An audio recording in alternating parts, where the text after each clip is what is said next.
Welcome back to the aphorism series. In this video, we are going to talk about the 24th aphorism. It is about the similia similibus curantur. Before starting, let us start by briefing the 21st aphorism, which is pathogenetic symptoms curative in medicine. Aphorism 22, contraria contribus curantur. Aphorism 23, which states demerits of antipathy. And aphorism 24, which states the similia similibus curantur. Let us start by giving it a reading.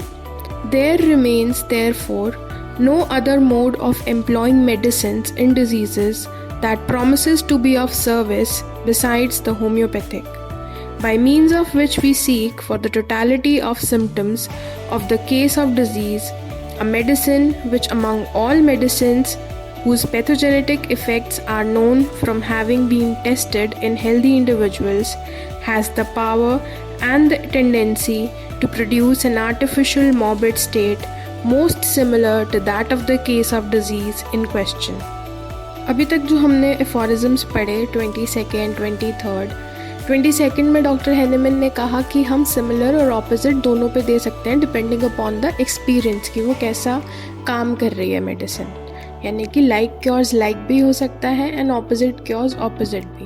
But just next aphorism में 23rd aphorism में उन्होंने कहा कि antipathy के बहुत सारे demerits हैं, यानी कि वो एक सप्रेसिव या पैलिएटिव मेथड की तरह काम करती है रैदर दैन ट्रू हीलिंग.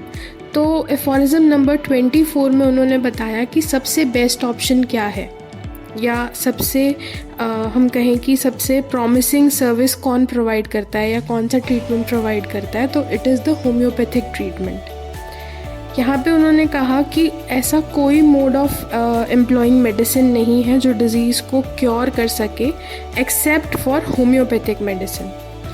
और होम्योपैथिक मेडिसिन इसलिए क्योर कर पा रहा है क्योंकि वो टोटलिटी ऑफ सिम्टम्स पे प्रिस्क्रिप्शन दे रहा है. और जो केस ऑफ डिज़ीज़ की यहाँ बात हुई, तो हम वैसे पढ़ते हैं कि there is no disease but sick individual. हम ये नहीं मानते कि कोई बीमारी है, हम ये मानते हैं कि इंडिविजुअल इज़ सिक और इल. तो यहाँ पे ये डिज़ीज़ वर्ड क्यों यूज़ किया? वो डिज़ीज़ वर्ड इसलिए यूज़ किया गया है ताकि हम डेविएट ना हो जाए अपने पाथ से. हमने मेडिसिन देनी है, मेडिसिन हमने इंडिविजुअल टू इंडिविजुअल वैरी करके देनी है, पर लेकिन हमने ये भी ध्यान रखना है कि क्या वो मेडिसिन जो हम पेशेंट को प्रिस्क्राइब करने वाले हैं वो वैसी आर्टिफिशियल मॉर्बिड स्टेट क्रिएट कर सकती है.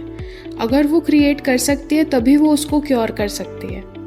यही हमारा रूल है, लाइक क्योर्स लाइक. अगर हम उस डिज़ीज़ को ही नहीं समझेंगे, हम उस डिज़ीज़ उस वर्ड को ही हटा देंगे, तो हम किससे कंपेयर करेंगे कि हमारी मेडिसिन काम कर रही है या नहीं. वो डिज़ीज़ स्टेट अगर हमारी मेडिसिन प्रोड्यूस कर पाएगी तभी हमारा पेशेंट उस मेडिसिन को लेके क्योर भी हो पाएगा. इसी को समझाने के लिए यहाँ पे लिखा गया है कि वो मेडिसिन दी जानी चाहिए जिसका पैथोजेनेटिक इफ़ेक्ट हमें पता हो. और वो कैसे पता चलेगा? By proving it in healthy individual. इसीलिए कहा जाता है कि homeopathy is based on drug proving.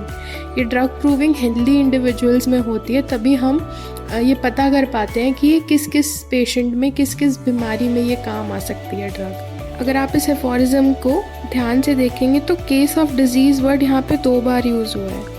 तो यहाँ पे वही डॉक्टर हैनेमन क्लियर करना चाहते हैं कि डिज़ीज़ को हमने ध्यान में रखना है. हमने ऐसा नहीं कि एक टोटलिटी बना दी पेशेंट की, हमने एक मेडिसिन प्रिस्क्राइब भी कर दी, पर मेडिसिन वो चीज़ कॉज ही नहीं कर सकती.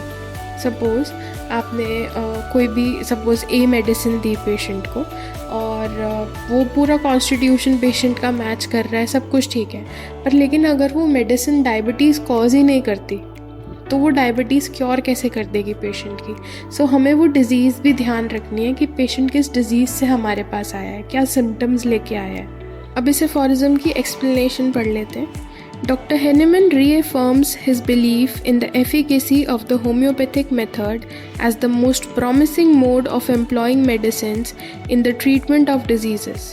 He argues that, based on his extensive experience and research, there is no other approach that holds as much potential for effectively addressing the totality of symptoms in a case of disease. The homeopathic method, as advocated by Dr. Henneman, involves selecting a medicine that produces symptoms in a healthy individual that closely resemble those experienced by the patient in the diseased state. This principle is known as similia similibus curantur, or like cures like. Essentially, the remedy chosen is one that has power and tendency to induce an artificial morbid state in a healthy person that mirrors the symptoms exhibited by the patient. Dr. Henneman emphasizes the importance of selecting the most similar medicine among all available remedies. He suggests that this similarity between the symptoms produced by the medicine and those present in the patient's case of disease is crucial for promoting true healing.